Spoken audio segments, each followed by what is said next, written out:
이제 시간이 거의 다 되어서 김도근 교수님 소개를 좀 드리고 시작하도록 하겠습니다. 아마 계속 강의하시면은 조금씩 더 접촉하실 것 같습니다. 김도근 교수님 뭐 다들 잘 아시겠지만 순천향대 서울병원에서 재직 중이시고 굉장히 체계적 문헌고찰 그리고 메타 분석에 관련해서 정말 많은 출판물들을 보유하고 계시고 가장 지금 제 생각에는 저희 대한비정학회에서는 가장 활발한 연구자 중에 한 분이 아니실까 그렇게 생각을 하고 있습니다. 그래서 오늘 김도현 교수님 강의해 주실 내용은 체계적 문헌고찰에서 질평가에 대한 내용이 되겠습니다. 뭐 비슷한 강의는 여러 차례 해오셨는데요. 늘 들을 때마다 참 뭐 재밌고 그리고 대단하다 이런 생각이 드는 강의를 해주셨는데 오늘도 좋은 강의 부탁드리겠습니다. 소개 감사드립니다. 그래서 요새는 그렇게 활발하게 쓰고 있진 않은데 설명해 주셔서 감사합니다. 그래서 서울 순천향병원 김도경이고 이렇게 귀한 자리에서 이제 발표하게 해주셔서 정말 감사드립니다. 그래서 오늘 저는 이제 메타 분석의 한 과정이죠. 이제 포함된 연구들의 질평가, 퀄리티 어세스먼트에 대해서 발표를 할 텐데 이게 솔직히 제가 이제 메타 분석 처음 할 때만 해도 이제 이게 되게 엄청 중요한 거라고 제가 이제 생각을 했었거든요. 그래서, 아, 이거는 꼭 메인 메뉴 스크립트에 넣어야겠다라고 해서 이제 메인 메뉴 스크립트에 넣고, 이제 운이 좋아서 이제 리비전을 받았는데, 리비전 코멘트가 그거더라고요. 이 질평가를 서플리먼트로 넣어라. 그래서 그때 약간 충격을 먹고, 아직 이 임상 논문에서는 이 질평가에 대해서 이제 그렇게 중요하게 생각하지는 않는구나 해서 다음부터는 약간 부담감이 좀 줄었던 것 같습니다. 이제 퀄리티 어세스먼트를 하는 데 있어서 그렇다고 해도 이제 좋은 재료로 음식을 만들어야지 음식이 맛있는 거랑 비슷하게 이 포함된 논문들의 질이 높아야 메타 분석의 증거 레벨이 올라가게 되거든요. 그래서 이제 그렇다고 해서 이제 질이 안 좋은 논문 가지고 메타 분석을 못하냐? 아니, 그건 아니지만 그래도 질이 좋은 논문들로 메타 분석을 해야 메타 분석의 이제 증거 레벨이 되게 높은 메타 분석을 할 수 있습니다. 그래서 이제 질평가가 그만큼 중요하다는 뜻이고요.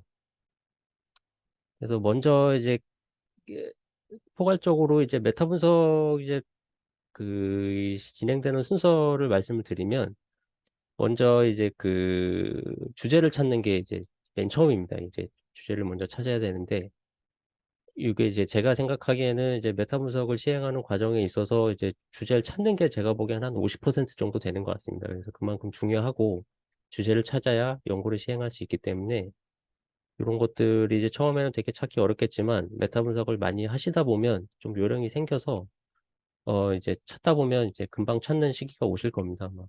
그렇고 이제 주제를 찾게 되면 이제 리뷰를 등록을 하시면 좋은데요. 이거는 뭐, RCT 등록하는 것처럼 메타 분석도 이 프로스페로라는 곳에 이제 저번에 강의에서 들었었는데, 프로스페로에 등록을 하는 곳이 있습니다. 그래서 등록을 하시면 그 등록 번호를 줍니다. 그래서 그런 등록 번호가 왜 필요하냐? 그래서 필요하지는 않은데요. 근데 이제 최근에 이제 좋은 저널지들에서 이 등록 번호를 이제 의무적으로 원하는 메타 분석을 서브미션 할 때 이 등록 번호를 의무적으로 원하는 것들이 있어서 그래서 내가 진짜 좋은 데 내보고 싶다고 하시면 연구 시작 전에 이제 등록을 해 놓으시면 좋습니다.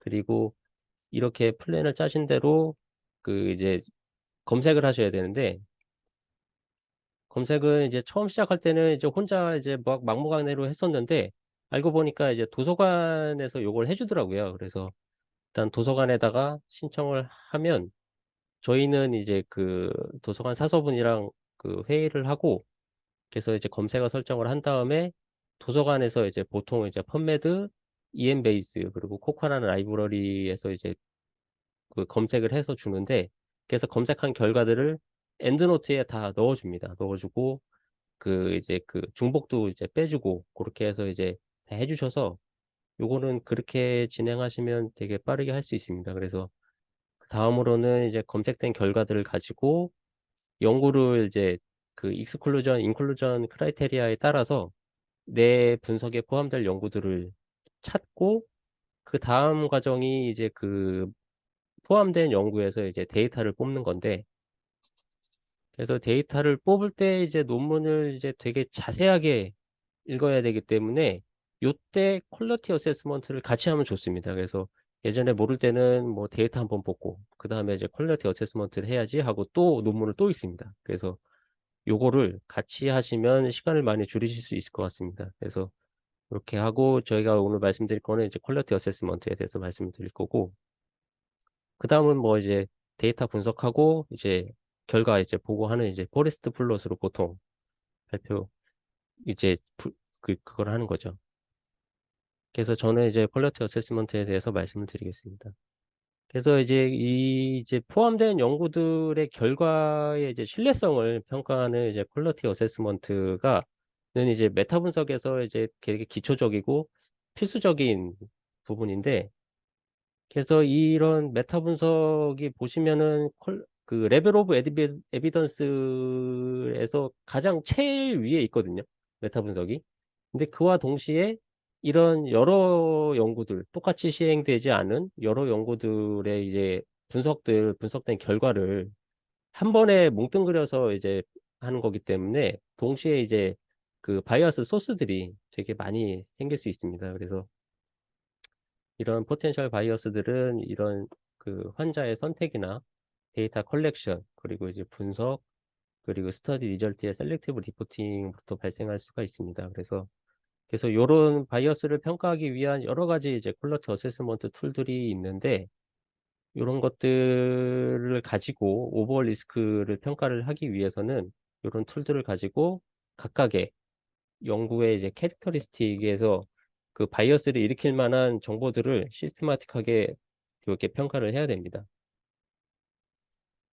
그래서 이런 여러 가지 RCT 쪽이 퀄리티 어세스먼트 툴들이 있는데요. 그래서 이제 포함된 연구의 스터디 디자인에 따라서 좀 종류가 좀 다릅니다. 그래서 RCT는 이런 자다드나 반툴더, ROV2, 요 밑에 이런 것들이 있는데 보통은 이 코크란에서 이제 권유하는 ROV2 툴을 많이 사용을 합니다. 그래서 오늘은 이 ROV2에 대해서 좀 자세하게 설명을 드리고 그 다음으로 이제 넌 랜더마이즈 스터디에서는 이제 다운센 블랙이나 리케스 로타와 로빈 또 코크란에서 이 넌 랜더마이즈 스터디 평가하는데도 로빈사이라는 툴을 또 만들었거든요. 그래서 요거는 최근에 메타 분석에서 이렇게 로빈사이 툴이 조금 많이 그 사용이 되고 있고 근데 이제 많이 어렵습니다. 그래서 공부를 좀 많이 하셔야 되고 저도 아직 정확하게는 다 파악하지는 못해서 일단은 학원은 있지만 좀 아직 부족한 느낌. 그래서 저는 조금 넌랜더마이즈 스터디일 때는 뉴캐슬 오타와를 많이 사용합니다. 이게 좀 간단하고 네 금방 할 수 있어서 뉴캐슬 오타와로 많이 합니다. 그 다음으로 이제 마지막으로 이제 다이그노스틱 어큐러시 스터디에 대해서도 메타 분석이 가능하거든요. 그래서 요거 할 때는 이제 코아다스 2 툴을 사용하게 됩니다. 그래서 요것도 나중에 간단하게 설명을 드릴 거고. 그래서 일단은 ROV2에 대해서 조금 자세히 설명을 드리면 이 코크란에서 랜더마이즈 스터디의 리스크 오브 바이어스를 평가하기인데 이제 권유하는 이 버전 2입니다. 버전 1 다음에 2가 나왔고 그래서 이 리스크 오브 바이어스를 평가할 때 그 알고리즘이 이제 각 도메인마다 알고리즘이 있는데 요 알고리즘의 그 시그널링 퀘스천에 대한 대답을 하면서 쭉쭉 가다 보면 이제 리스크 오브 바이어스를 그리고 로, 하이, 그리고 썸 컨선으로 판단을 하게 됩니다. 그래서 이제 ROV2에 이제 5가지 도메인이 존재하게 되는데요. 그래서 이제 처음으로 랜더미제이션 프로세스로부터의 바이어스, 그리고 인텐디드 인터벤션의 데비에이션에 의한 바이어스, 그리고 미싱 아웃컴 데이터, 그리고 아웃컴의 측정, 그리고 리포티드 리절트의 선택에서 발생하는 바이어스, 이렇게 또 5개가 있고, 그래서 각각의 도메인에 그 알고리즘이 있습니다. 그래서, 다음은 이 ICT에 생길 수 있는 바이어스에 대해서 그 코쿠난에서 이제 러닝 라이브 웨비나를 했었는데, 거기 이제 그 강의록에서 따왔습니다. 그래서 랜더미제이션 프로세스랑 이제 뭐 인텐디드 인터벤션의 데비에이션, 이렇게 미싱 아웃컴, 아웃컴의 측정, 뭐 리즐트의 셀렉션, 이렇게 잘 그림으로 표현해서 보시라고 가져왔습니다. 그래서 이제 첫 번째 이제 랜더미제이션 프로세스에서 발생하는 바이어스의 이제 알고리즘인데요. 그래서 이렇게 각 단계마다 시그널링 퀘스천이 있고, 이에 대한 대답이 yes나 probably yes, 그리고 no information, no, probably no로 대답을 해서 이렇게 화살표를 따라가다 보면 이제 리스크 오브 바이어스를 low, some concerns, high risk로 판단하게 됩니다. 그래서 이제 그 각 단계에 대해서 조금 자세히 살펴보면 첫 번째 질문을 보시면 이제 알로케이션 시퀀스가 컨실드 됐느냐. 그래서 이 미리 볼 수 없는 경우를 적절하다고 생각을 판단하시면 되고, 미리 볼 수 있으면 부적절하다고 판단하시면 됩니다. 그래서 적절한 경우에는 이제 센트럴 알로케이션을 한 경우, 그리고 이제 그 숫자가 써 있는 봉인된 불투명한 봉투를 사용하거나 똑같은 드럭 용기를 사용한 경우에는 적절하다고 생각하시면 됩니다. 그리고 이제 부적절한 경우에는 이 랜덤 시퀀스를 이제 스텝한테 먼저 가르쳐 준 경우, 그리고 봉투나 패키징이 그 안전장치가 없는 경우, 그리고 그 시퀀스를 예측할 수 있는 넌랜덤인 경우, 이런 경우에는 부적절하다고 판단하시면 될 것 같고, 다음 두 번째 질문을 보시면 알로케이션 시퀀스가 랜덤하냐. 그래서 적절한 경우는 시퀀스를 예측할 수 없는 경우, 그리고 부적절한 경우는 시퀀스를 예측할 수 있는 경우인데, 보통 요새 이제 ICT는 보통 그 시퀀스를 컴퓨터로 프로그램이 다 있더라고요. 저도 옛날에 ICT 딱 한번 해봤는데, 다 프로그램이 있어서 그 다 해줍니다. 다 설정을 하면 다 해줘서 이런 경우에 적절하다고 판단하시면 되고, 뭐 예전에 이제 로테크로 이제 동전 던지기, 뭐 카드 섞고, 뭐 주사위 던지고 이런 것들도 괜찮다고 적절하다고 판단하시면 되고, 이제 부적절한 경우에는 이제 준 랜덤인 경우, 알터네이트 알로케이션이나 생일, 그리고 뭐 방문 날짜, 그리고 아이디나 레코드 넘버 이런 걸로 그 시퀀스를 짠 경우에는 부적절하다고 판단하시면 되고, 아예 넌 랜덤인 경우, 이제 그 임상시험자나 참가자가 선택하거나 뭐 테스트 결과나 가용성에 따라서 시퀀스를 정한 경우에는 부적절하다고 판단하시면 될 것 같습니다. 그래서 세 번째 퀘스천을 보시면 그 베이스라인 임밸런스가 있느냐에 대한 질문인데요. 그래서 베이스라인 임밸런스가 있으면 이 랜더미제이션이 이제 적절하게 이제 시행이 되지 않았다는 걸 뜻을 하는데요. 그래서 예를 들어서 이제 의도했던 알로케이션 레이셔보다 인터벤션 그룹 사이즈 사이에 아주 큰 차이가 있는 경우, 이런 경우에도 베이스라인 임밸런스가 있다고 판단을 할 수가 있고, 그리고 그 예상했던 것보다 이제 베이스라인 캐릭터리스틱스에서도 이게 통계적으로 매우 큰 차이를 보이는 경우, 그런 경우에도 이제 베이스라인 임밸런스가 있다고 판단하시면 될 것 같습니다. 그래서 이제 두 번째 도메인인데요. 이제 인텐디드 인터벤션의 데비에이션에 의해서 바이어스가 발생하는 경우가 크게는 이제 세 가지 정도로 볼 수가 있는데, 그 이제 트라이얼 프로토콜과 일치하지 않는 에디셔널 인터벤션을 즉 이제 넌 프로토콜 인터벤션이라고 하거든요. 그래서 요거를 트라이얼 스텝이 시행한 경우, 그래서 이런 넌 프로토콜 인터벤 아웃컴에 이제 영향을 줄 수 있는 넌 프로토콜 인터벤션이 그 바이어스를 일으킬 수가 있고, 그래서 가능하면 그 리뷰 프로토콜에 그 이제 포텐셜한 넌 프로토콜 인터벤션을 명시해주면 명시해야 됩니다. 그리고 두 번째는 의도한 대로 이제 프로토콜 인터벤션을 시행하지 못한 경우. 그리고 트라이얼 참가자가 어사인된 인터벤션을 준수하지 않은 경우, 이런 경우에서 바이어스가 발생할 수가 있고, 그래서 여기에는 알고리즘이 두 개가 있습니다. 그래서 인터벤션의 어사이먼트의 효과에 대한 알고리즘이 이렇게 하나가 있고, 그 다음은 이제 인터벤션의 어디어링에 대한 효과에 대한 알고리즘이 이렇게 있습니다. 그래서 리뷰 목적에 맞춰서 이제 둘 중에 하나를 골라서 시행하시면 되고요. 보통은 이제 어사이먼트를 많이 합니다. ITT 이펙트 많이 하기 때문에. 그래서 이제 어사이먼트의 효과에 대한 알고리즘 첫 번째부터 보시면 이제 참가자랑 이제 임상시험자가 인터벤션에 대해서 알고 있느냐, 이제 블라인딩에 대한 내용인데요. 그래서 이 참가자가 이제 참가자가 자기가 받는 어사인된 인터벤션에 대해서 알고 있으면 이런 이제 헬스 릴레이티드 비헤이비어가 이제 차이가 나서 이제 바이어스가 생길 수 있다는 거거든요. 그래서 이제 액티브 그룹이 아닌 컨트롤 그룹에 이제 포함된 참가자가 본인이 이제 컨트롤 그룹이라는 걸 알고 자기는 아무런 치료를 못 받는다는 걸 알게 되면 어떻게 해서든 이제 건강 자기의 이제 질병에 대해서 맞는 다른 치료를 이제 찾는 그런 이제 행동에 이제 차이가 있을 수가 있어서 이런 것들 때문에 바이어스가 생길 수 있습니다. 그래서 이제 보통은 이제 플라세보나 샴 인터벤션을 많이 사용하는 이제 블라인딩된 참가자들은 이런 것들의 차이를 이제 막을 수 있습니다. 그리고 이 인터벤션을 시행하는 시험자가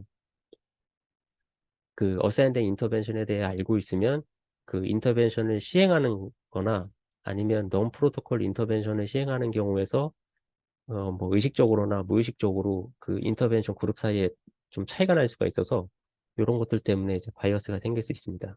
그리고 이런 한 가지 인터벤션에서 특정적으로 일어나는 사이드 이펙트나 톡시시티를 이제 참가자가 경험한 경우에는 이 질문에 대해서 yes나 probably yes로 답하시면 될 것 같습니다.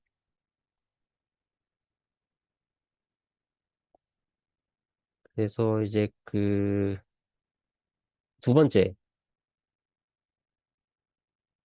질문을 보시면 이 트라이얼 컨텍스트 때문에 의도한 인터벤션의 데비에이션이 있느냐. 그래서 이 트라이얼 컨텍스트가 정확하게 뭐냐면 이제 임상 맥락이라는 건데요. 그래서 임상시험 참가자의 모집이나 참여 활동이 임상시험 참가자에 미치는 영향과 그리고 임상시험 담당자의 인터벤션의 시행에 대해서 무의식적인 혹은 의식적인 과정의 효과를 이제 지칭하는 용어인데 좀 어렵죠. 그래서 노나 프로버블리 노는 이 트라이얼 프로토콜과 일치하지 않는 어사인된 인터벤션의 변화가 있는데 이런 게 이제 트라이얼 콘텍스트 밖에서 생긴 경우 이런 경우는 노로 프로버블리 노인데 그래서 예를 들어서 환자가 본인 마음대로 이제 드럭을 먹는 이제 치료를 중단하는 경우 드럭을 이제 그만 먹는다든지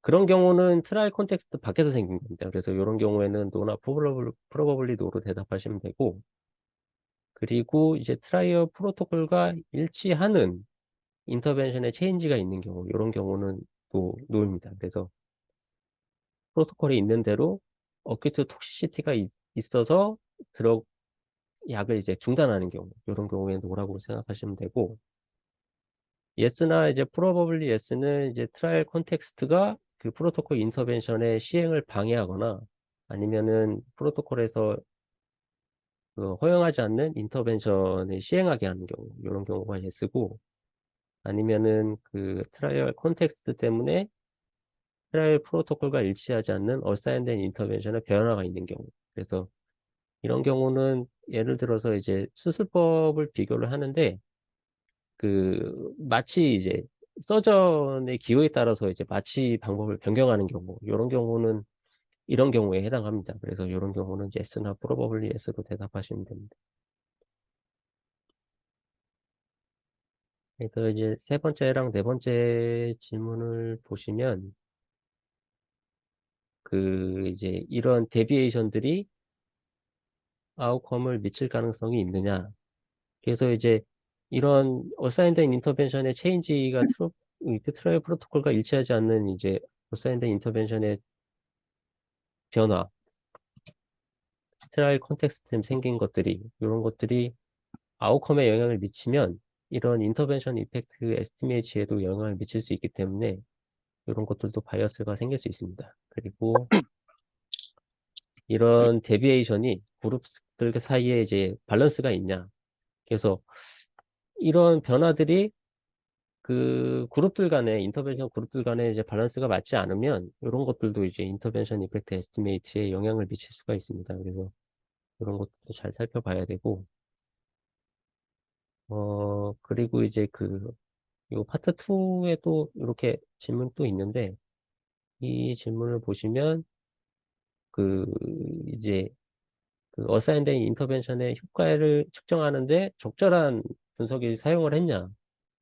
그래서 이제 받은 게 아니라 무조건 이제 어사인된 인터벤션에 따라서 모든 환자를 분석하는 ITT 아날리시스나 그 미싱 아웃컴 데이터를 제외하고 분석하는 이제 모디파이드 ITT 아날리시스는 적절하다고 판단하시면 되고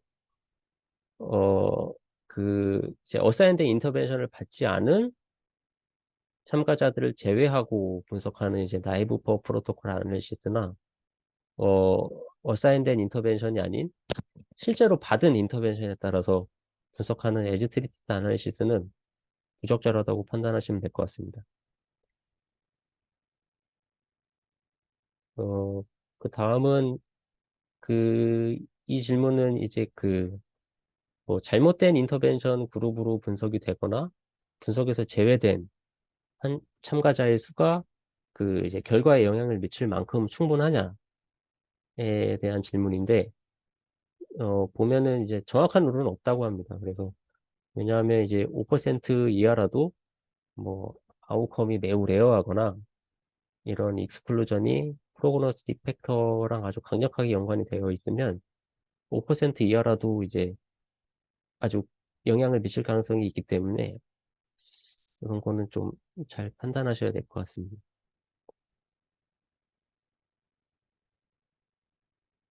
다음은 이제 어디어링의 이펙트에 대한 알고리즘인데요. 처음 질문은 같고 이게 두 번째 이제 질문을 보시면 중요한 non 프로토콜 인터벤션이 인터벤션 그룹 간에 이제 밸런스가 있냐. 그래서 중요한 non 프로토콜 인터벤션은 아까 말씀드린 대로 이제 에디셔널 인터벤션인데 트라이얼 프로토콜과 일치하지 않고 트라이얼 참가자는 이 어사인된 인터벤션과 동시에 받을 수도 있고 인터벤션 후에 받을 수도 있습니다. 그리고 아웃컴에 이제 영향이 있는데 요런 non 프로토콜 인터벤션이 이제 인터벤션 그룹들 간에 임밸런스가 있으면 리스크 오브 바이어스가 생길 가능성이 높습니다. 그리고 이제 세 번째 질문을 보시면 이제 인터벤션을 시행하지 못한 게 아웃컴에 영향을 미쳤을 이제 인터벤션에 있느냐. 그래서 의도한 대로 이제 인터벤션이 시행되지 않으면 뭐 당연히 리스크 오브 바이어스가 높겠죠. 그래서 이렇게 대답하시면 될 것 같고. 그리고 이제 그 다음은 참가자의 결과에 영향을 줄 수 있는 할당된 인터벤션을 준수하지 않은 경우에 대한 질문입니다. 그래서 non 어디어런스에는 이제 지속적인 인터벤션을 불완전하게 불완전하게 준수하든지 아니면 인터벤션을 중단하든지 아니면 이제 반대쪽 인터벤션으로 넘어간다든지 아니면 다른 액티브 인터벤션으로 변경을 하는 이런 것들이 다 이제 non 어디어런스에 포함이 되는데 요런 non 어디어런스 프로포션이 이제 컨선을 일으킬 만큼 높으면 yes나 probably yes로 대답하시면 되고 no나 probably no는 이 인터벤션이 임상시험에서 한 번만 시행이 되고 이게 한 번만 시행이 되면 이제 불완전한 어디어런스가 불가능하고 하기 때문에 이제 한 번만 시행이 되고 모든 그리고 거의 모든 참가자들이 어사인된 인터벤션을 받은 경우 이런 경우에는 노나 프로버블리 노로 판단하시면 될 것 같습니다. 그래서 마지막은 이제 그 아까 말씀드렸다시피 적절한 분석을 시행했느냐인데요. 그래서 이제 아까 말씀드렸던 이제 나이브 퍼 프로토콜 아날리시스나 에즈 트리티드 아날리시스도 어디어링의 효과를 판단하는 데는 부적절하다고 합니다. 그래서 근데 이제 다음과 같은 경우에는 적절하다고 판단할 수가 있는데 그 이제 어사인된 인터벤션을 이제 한 번 싱글 인터벤션인데 베이스라인에 한 번 시행하고 모든 아니면 아무도 이제 어디어런스를 하지 않는 이 싱글 인터벤션을 스탠다드 케어랑 비교하는 경우 이런 경우에는 적절하다고 판단하시면 되고 그리고 이제 두 번째는 어사인된 인터벤션을 준수하는 걸 이제 그만둔 이 참가자들을 이제 보정하기 위해서 그 이론 인버스 프로버빌티 웨이팅을 한 경우 이런 방법을 사용한 경우에는 적절하다고 판단하시면 된다고 합니다. 그래서 이제 두 번째 도메인이 끝났고요. 그래서 세 번째 이제 미싱 아웃컴 데이터에서 생기는 그 바이어스인데요. 이거는 좀 간단합니다. 그래서 로우 리스크인 경우에는 이 아웃컴 데이터가 이제 모든 그리고 거의 모든 참가자에서 사용 가능한 경우, 사용한 경우, 그리고 이제 미싱 아웃컴 데이터 때문에 바이어스가 발생하지 않았다는 증거. 예를 들어서 이제 센시티비티 아날리시스가 있는 경우, 그리고 이런 미싱이 트루 밸류를 갖지 않는 경우. 그래서 이런 경우는 그 양 군 사이에서 미싱이 이제 똑같은 비율로 미싱이 된 경우에는 아웃컴에 영향을 미치지 않기 때문에 이런 경우는 트루 밸류를 갖지 않는 경우입니다. 그래서 이런 경우는 로우라고 판단하시면 되고 이제 트루 밸류를 갖는 경우에는 이제 하이 리스크로 생각하시면 되는데 그래서 비율이 다른 겁니다. 미싱 비율이 다르게 미싱이 돼서 아웃컴에 영향을 미치는 경우 이런 경우는 하이 리스크로 생각하시면 될 것 같습니다. 다음에는 이제 네 번째 도메인 이제 아웃컴의 측정에 대해서 아웃컴 측정에서 생길 수 있는 바이어스인데요. 그래서 첫 번째를 보시면 이 아웃컴을 측정하는 방법이 적절하냐에 대한 질문인데 이제 방법에 이제 밸리디티가 낮은 경우 그리고 릴라이어빌리티가 낮은 경우가 있는데 밸리디티가 낮은 경우는 이제 예를 들어서 이제 시비어 하이포글라이세미아를 측정을 하는데 환자가 이제 포터블 블러드 글루코즈 머신을 가지고 측정하는 경우에는 이제 밸리디티가 낮다고 생각할 수 있습니다. 그리고 릴라이어빌리티가 낮은 경우는 이 통증 정도에 대해서 이제 측정을 하는데 이제 바스나 뉴메릭 레이팅 스케일이 아닌 4포인트 레이팅 스케일을 사용한 경우 이런 경우는 이제 릴라이어빌리티가 떨어진다고 생각할 수가 있습니다. 다음 질문을 보시면 이 이제 인터벤션 그룹 간의 아웃컴 측정이 다를 수 있냐에 대한 질문인데 보통 RCT에서는 이제 그 양쪽 그룹 간의 이제 아웃컴 메저먼트가 이제 비슷하게 측정이 됩니다. 근데 이렇게 특정한 경우 이제 아웃컴 어세서가 다른 경우 이런 경우에는 다를 수가 있고 그리고 이제 다이그노스틱 디텍션 바이어스가 생기는 경우인데 이거는 이제 그 방문 횟수가 늘수록 이제 아웃컴 이벤트를 발견할 확률이 높아지는 걸 뜻하는데요. 그래서 보통 이제 치료 이제 어드버스 이벤트에 대한 측정 테스트 때문에 이제 한쪽 암에서 많이 생기면 이런 것들이 발생할 수가 있는데 예를 들어서 이제 두통이 있는 환자에서 MRI를 시행하면 tumor가 더 잘 발견되는 경우 이런 경우를 다이거노스틱 디텍션 바이어스라고 합니다. 이제 그리고 이제 세 번째를 보시면 아웃컴 어세서가 인터벤션 참가자가 받은 인터벤션에 대해서 알고 있느냐 그래서 아웃컴 어세서가 블라인드 되어 있으면 노라고 판단하시면 되고, 이제 그 참가자가 직접 보고하는 아웃컴들에 대해서는 아웃컴 어세서를 이제 참가자로 생각하시면 됩니다. 그리고 이제 다음 시그널링 퀘스천을 보시면 그 어사인된 인터벤션을 알고 있는 것이 그 어세스먼트에 영향을 줄 수 있냐. 그래서 이제 어사인된 인터벤션을 알고 있는 경우에는 이제 뭐 환자가 이제 통증 정도처럼 환자가 직접 보고하는 아웃컴이라든지 약간의 이제 판단이 필요한 옵저버 리포티드 아웃컴 그리고 인터벤션을 시행하는 사람이 아웃컴을 결정하는 경우 이런 경우에는 이런 것들이 아웃사이드 인터벤션을 알고 있으면 영향을 미칠 수가 있습니다. 그래서 이런 경우는 바이어스가 생길 수가 있고 근데 이제 그 옵저버 리포티드 아웃컴이라도 올코우즈 모탈리티처럼 그 판단이 필요하지 않은 경우에는 이런 경우에는 이제 영향을 미칠 가능성이 낮습니다.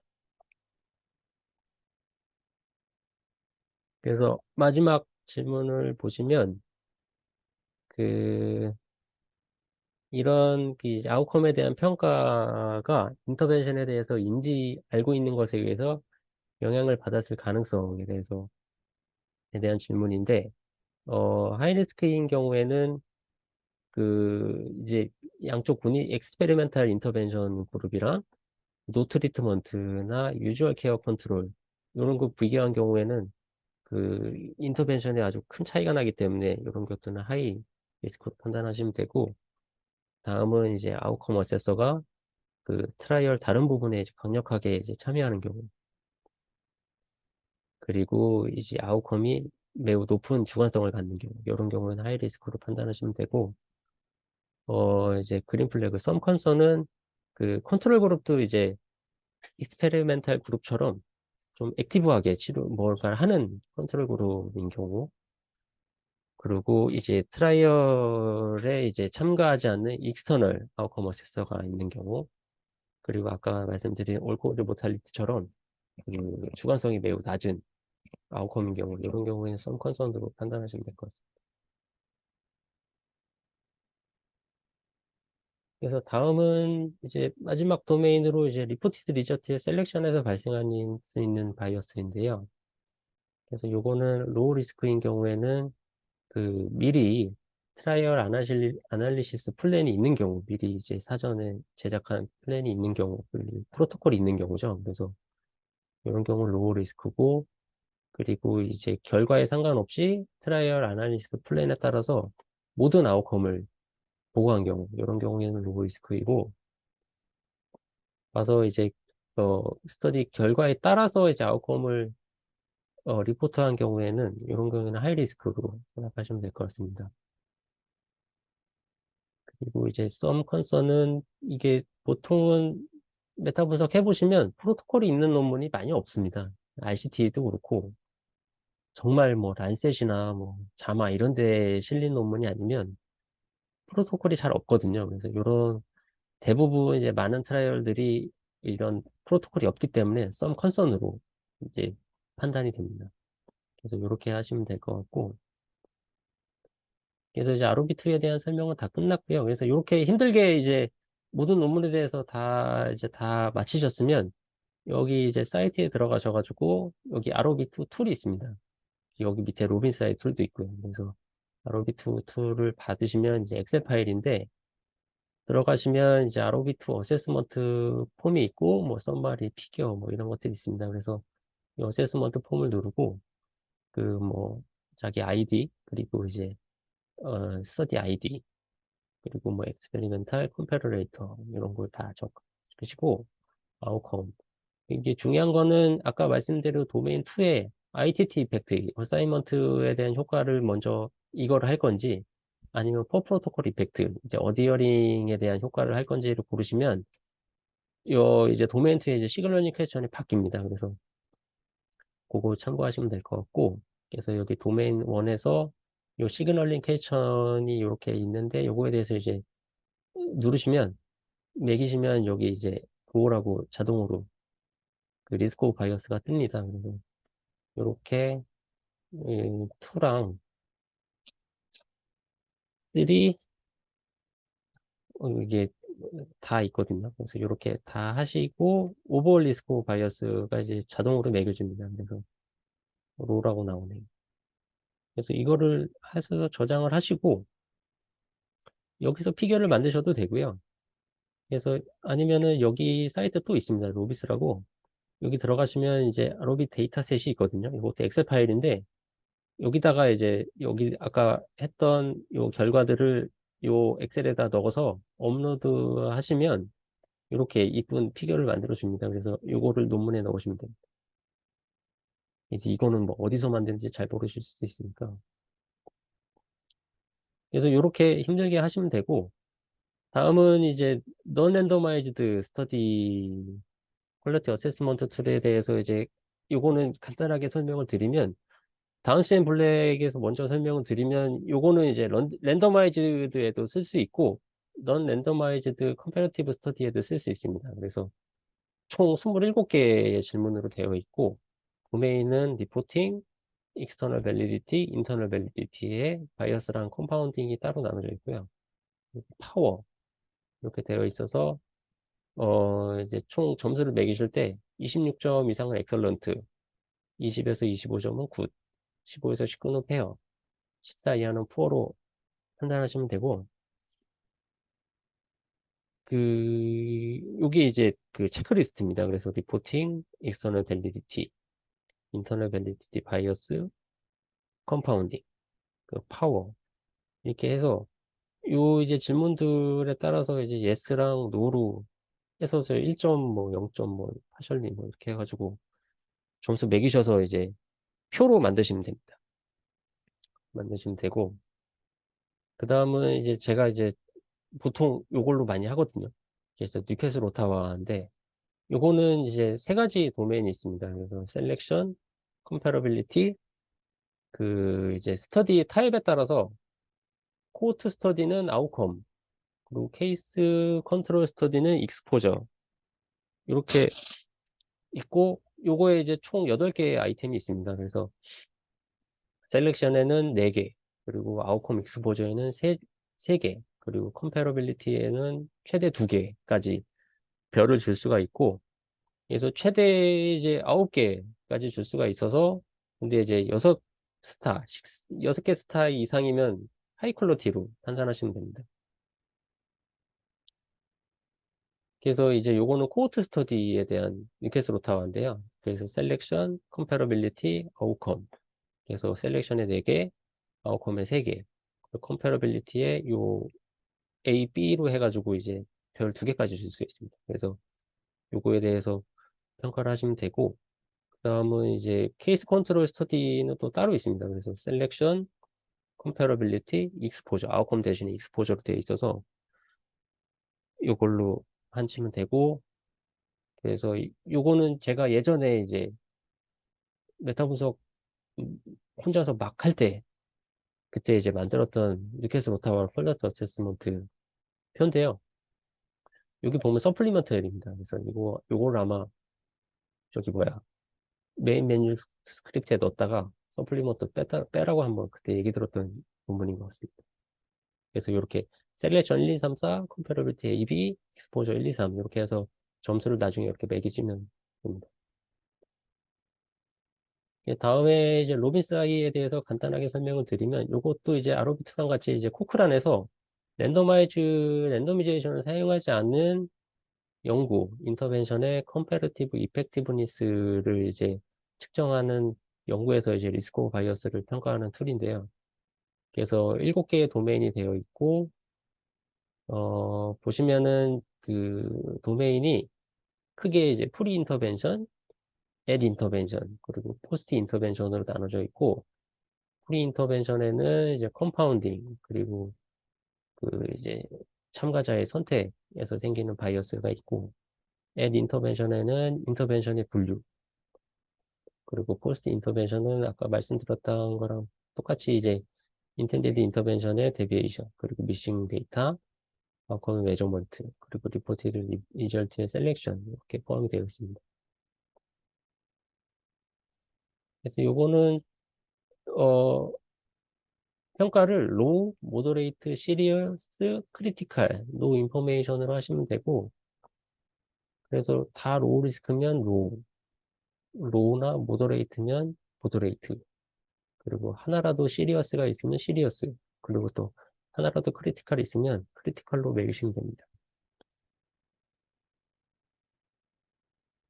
그리고 이제 마지막으로 말씀드릴 거는 이제 그 다이거노스틱 어큐러시 스터디에 대한 이제 메타 분석을 할 때 요 쿠아다스 툴로 퀄리티 어세스먼트를 하게 됩니다. 그래서 총 4개의 키 도메인이 있는데 페이션트 셀렉션, 인덱스 테스트, 레퍼런스 스탠다드, 플로우 앤 타이밍이 있고 이거는 조금 특이한 게 이제 페이션트 이렇게 4가지 도메인이 있고요. 그래서 여기 시그널링 캐처에 따라서 리스크 오브 바이어스를 하이, 로우, 혹은 언클리어 이렇게 3개밖에 없네요. 3개 판단하시면 되고 이 어플리커빌리티의 컨선에 대해서는 여기 3개 레퍼런스 스탠다드, 뭐 페이션트 셀렉션, 인덱스 테스트, 레퍼런스 스탠다드까지 이렇게 3개 또 판단을 하셔야 됩니다. 그래서 이런 식으로 평가를 해서 이제 논문에 이제 실으시면 되고 요거는 제가 딱 한 번 했었거든요. 다이건에서 오키러시 요 메타 분석을 딱 한 번 했었는데 요거 이제 김지영 교수님이랑 같이 했던 겁니다. 그래서 요거 요새 이거 이제 리뷰 매니저로 했었거든요.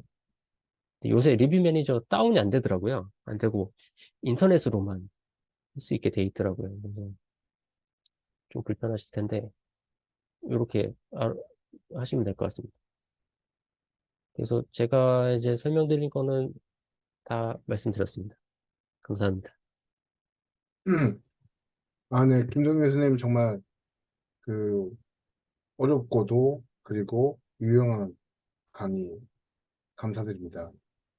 혹시 우리 그 지금 접속하신 그 분들 중에 질문 있으실까요?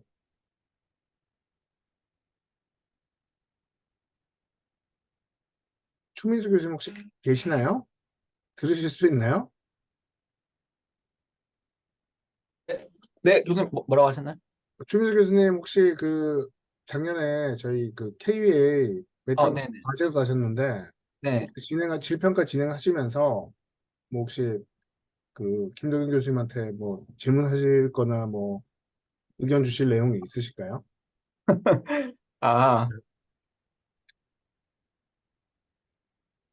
아, 저, 나중에 메일로 따로 좀 문의 네. 드립니다. 네. 음, 그 질평가는 체계적 문헌고찰에서는 뭐 굉장히 중요하고 코클란이나 문헌정보학에서는 매우 중요하지만 저희 또 임상 의사들이 작성하는 그 임상의학과 관련돼 있는 메타 분석에서는 약간 소홀히 생각해지는 게 또 사실이기도 합니다. 그래서 하지만 저희가 기본으로 알아야 또 약간 소홀히 해도 그 틀리지 않고 적절한 그 질평가를 하고 문헌고찰 이후에 메타 분석을 할 수 있으니까요. 항상 그 오늘 김동훈 교수님 강의해 주셨던 것처럼 그 ROV2나 뭐 아니면 뉴캐슬 오타와 같은 저희가 많이 사용하는 질평가에 대해서는 그 기본적으로 그 어떤 그 항목으로 구성되어 있는지 정도는 그 알고 있는 게 도움이 될 것 같습니다. 강태욱 교수님 혹시 질문 없으세요? 그 이제 체계적 문헌고체가 메타 분석 관련해서 많은 연구를 하고 계시는데, 어, 저는 사실 ROV 1이랑 ROV 인스나인, ROV 2.0 한 번씩 다 해봤는데 매번 다 틀려가지고 오늘 공부할 생각으로 들어와서 복습을 좀 해보겠습니다, 선생님. 죄송합니다. 네. 그 오늘 김도현 교수님 강의해 주셨던 내용은 그 또 유튜브에 저희 대한비디오내시경 로보다케 계정에 다 업로드가 될 예정입니다. 김도현 교수님 혹시 그 네, 논문을 이제 투고하셨다가 네. 그 심사자들이 그 질평가를 다시 하라 이렇게 하는 경우도 있잖아요. 네, 아직까지는 그런 적은 없었던 것 같습니다. 이게 그래요? 약간 항상 그 서플리멘트에 넣으란 이유로 항상 서플리멘트에 넣긴 하거든요. 근데 뭐 그렇게 다시 하라고 한 적은 한 번도 없었던 것 같습니다. 네. 아마 툴을 바꾸라 그렇게 이런 건 뭐 없었어요? 툴을 바꾸라고 한 건? 그런 적은 없었습니다. 네. 아마 면체 또 적절하게 평가를 하시니까 그런가 봐요. 그것도 그렇고 워낙에 이제 리뷰어들이 그렇게 자세히 보는 것 같지 않습니다. 그 포함된 논문들이 뭐 한 뭐 60개, 70개 정도 되면 그렇게 보기도 힘들 뿐더러 뭐 근데 이제 그런 적은 있었습니다. 이제 프로스페로랑 왜 다르냐라는 음, 적이 있었거든요. 왜 프로스페로에는 이거를 안 한다고 했는데 이걸 했냐? 아니면은 서브 아날리시스가 플랜에 없는데 왜 했냐? 그런 경우에 약간 난처하긴 하더라고요. 음. 그래서 이제 뭐 어쩔 수 없이 했다. 이게 뭐 도움이 될 것 같아서 했다. 뭐 이런 식으로 계속 대답했던 것 같습니다. 네, 알겠습니다. 오늘 정말 좋은 강의 감사드리고요. 저희 이제 다음 워크샵은 11월 23일 인하의대 정도영 교수께서 그 체계적 무농고찰에 대한 연구 주제를 탐색하는 내용으로 아마 진행이 될 것 같습니다. 그래서 보시면 지금 공유하고 있는데요. 여기에 이제 11월 23일에 요런 주제로 강의를 해주실 거고요. 그리고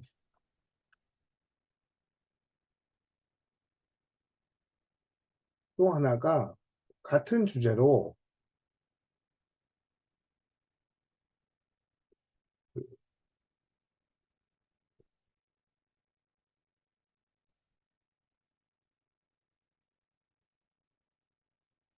잠시만요. 지금 화면이 보이시나요? 같은 주제로 이제 그 KUA 학술대회 때 여기 보시면은 이 정혜도 교수님이 금요일 날 같은 주제로 또 강의를 해주실 예정이라서요. 다음에는 이제 두 번 서로 다른 이제 교수님들이 강의를 해주시니까 또 얼마나 잘 강의하시는지 비교도 하고 그럴 수 있을 것 같습니다. 두 분 겹치지 않게 강의 준비를 좀 해주셔야 될 것 같고, 그리고 또 하나가 저희가 이제 사실 이 메타 분석 관련해서 저희 굉장히 많은 최근에는 강의들이 있는데요. 저희 내일 저희 연세 동국의학교육원에서 이제 워크숍을 하는데요. 여기에 이제 우리 보시면은 우리 지금 정혜도 교수님이 내일 오셔가지고 강의를 할 예정입니다. 그래서 여기 보면 이제 이 금나라 교수님도 계시고 이 정혜도 교수님도 계시고 그래서 굉장히 저희 비뇨학과가 특히 저희 비뇨내시경 로봇학회가 이 메타 분석 관련해서 이제 열심히 하고 있는 그런 상황이고요. 그래서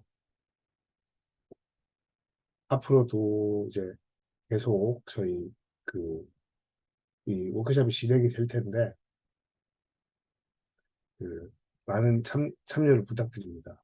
오늘 참석해주신 모든 분들 너무 감사드리고요. 다음에 또 뵙도록 하겠습니다. 네, 수고하셨습니다.